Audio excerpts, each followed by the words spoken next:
Halo para YouTuber semua, kali ini kita membicarakan mengenai masalah perbankan, yaitu bagaimana ketika dalam keadaan terjepit, dalam keadaan ekonomi turun, dalam keadaan usaha menurun, bagaimana dengan tanggungan perbankan. Banyak dari para kawan-kawan semua, para sahabat semua yang kirim WA minta untuk pencerahan mengenai ini. Kebetulan saya sendiri adalah seorang pelaku usaha di bidang recycle plastik. Karena itu jangan di-skip video ini supaya bermanfaat bagi kita semua. Pertama yang harus kalian perhatikan, utamakan kebutuhan keluarga, utamakan kebutuhan anak untuk kuliah, untuk sekolah. Ingat. Nah, yang perlu diperhatikan juga ketika kalian mengajukan apa itu namanya loan atau pinjaman ke suatu bank dengan satu agunan, itu berarti sudah siap seakan-akan menjual agunan itu. Jadi kalau agunannya bernilai 1 M misalnya, maka pinjaman kalian usahakan jangan jauh-jauh dari 1 M. Misalnya kalau kalian itu hanya perlu modal sekitar 400 juta misalnya. Kemudian Anda agunkan suatu tanah atau bangunan atau apa saja yang nilainya 1 M itu keliru. Jadi usahakan agunan itu dengan nilai uang yang Anda ambil itu hampir setara. Bagaimana aturannya? Aturannya itu biar orang bank sendiri yang mengatur. Ya, kalau Anda memang sudah dipercaya biasanya tidak ada kesulitan. Itu jaganya apa? Jaganya ketika sesuatu di luar prediksi. Sehingga kalau Anda bisa jual itu, jual juga ya. Atau misalnya kok dijualkan pihak bank, maka Anda tidak rugi. Karena apa? Karena nilai tadi sudah setara, itu yang pertama. Yang kedua, ketika kemudian pihak bank itu tidak bisa menjual karena nilainya mungkin rendah karena faktor ekonomi yang menurun, kemudian uber-uber Anda sampai kemudian ada petugasnya yang mengancam mau menyita sepeda motor, mobil dan sebagainya yang di luar agunan, maka jangan diperbolehkan. Nggak usah dilawan. Kalau memang mereka berani bawa itu barang, silahkan bawa saja, tapi jangan mau nanda tangani apa-apa. Ini di luar agunan loh ya. Laporkan polisi karena itu tindak kriminal. Ingat sekali lagi saya bilang itu tindak kriminal. Nah, karena itu penting bagi Anda juga untuk menghubungi pengacara kalau situasinya begitu. Karena pengacara itu adalah satu aparat hukum ya, dia eh, pelaksana undang-undang juga setara dengan kepolisian, kejaksaan, kehakiman itu ada satu juga yang namanya pengacara itu. Pengacara itu sebenarnya adalah pejabat negara non pemerintahan, artinya tidak digaji oleh pemerintah.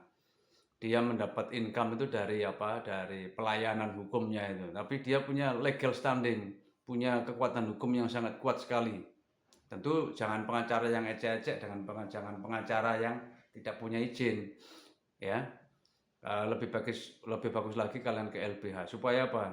Supaya dari sisi hukumnya Anda itu terkawal nanti, tidak dirugikan. Mau itu dijual, dilelang, diapa, tapi Anda tidak dirugikan dari sisi hukumnya. Apalagi dalam situasi sekarang itu saat-saat ini ada perhatian dari pemerintah pusat yang untuk meringankan UMKM. Asal memang itu betul-betul uang untuk produksi dan kalian statusnya UMKM pasti ada perhatian khusus, ada keringanan khusus. Jadi jangan mau disemena-menakan, jangan mau kalau ada petugas bank berbuat semena-mena. Jadi petugas bank dilarang sama sekali secara hukum mengambil benda atau apa saja di luar dari yang diperjanjikan. Dilihat itu yang namanya apa itu perjanjian itu pasti ada di situ. Kenapa kok agunan? Agunan itu karena itu dan nilainya. Misalnya ketika apa itu seseorang itu karena pilot, maka agunan sudah mewakili itu. Agunan itu.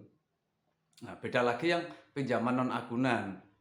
Itu tidak saya bicarakan sekarang ini. Ini yang mengenai agunan ya. Jadi agunan itu sudah mewakili harta. Jadi ibaratnya orang pinjam di bank dengan agunan itu bukan pinjam pakai mulut, enggak bondo cangkem.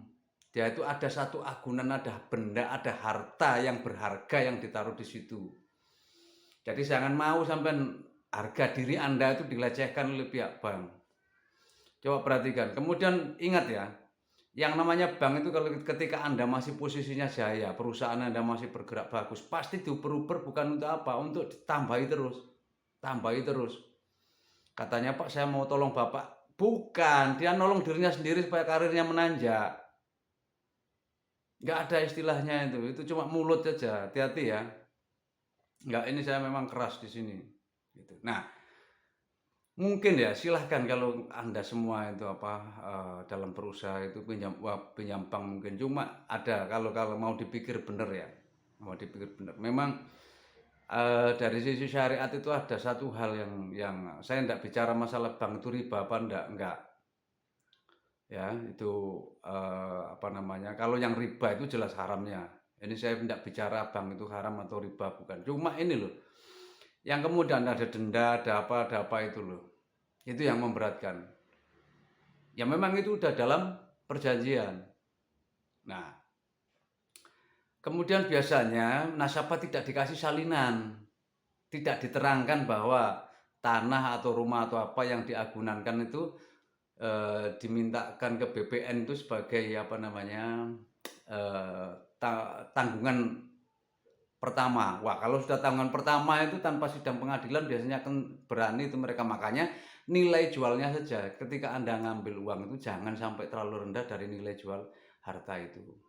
Kemudian sekali lagi saya ingatkan, petugas bank dilarang mencederai harkat martabat sampean. Dilarang utak-utik benda sampean di luar apa yang sudah ditanggungkan. Gitu ya. Terakhir, apapun yang terjadi yang namanya hutang itu tetap hutang. Nah, agak beda lagi dengan karena agunan tadi, agunan sudah mewakili. Perhitungannya itu sudah jadi sama ya, hampir sama dengan orang menjual jual beli gitu. Nah, itu dilihat itu, ada itu kan di perjanjiannya itu. Jadi kalau kalian dimarah-marahi, jangan mau. Kecuali kalau niatnya kalian tuh kan kelihatan. Usaha maju apa ndak mau apa itu, ndak kooperatif lah itu beda lagi. Ya. Dalam situasi begini yang saya maksudkan 6 bulan terakhir ini memang ekonomi lagi turun-turunnya, lagi hancur-hancurnya. Sehingga orang memang banyak yang kesulitan mengenai masalah ini. Tapi tetap tegar, tetap semangat, dan jangan lupa utamakan keluarga, utamakan anak istri, dan bersandar kepada welasnya Allah. Yuk sama-sama saja berdoa, yakin bahwa pasti akan ada jalan keluar. Sekian, salam sejahtera, salam istirahat interaktif di Facebook dengan cara yang sehat. Akhirul kalam, wassalamualaikum warahmatullahi wabarakatuh.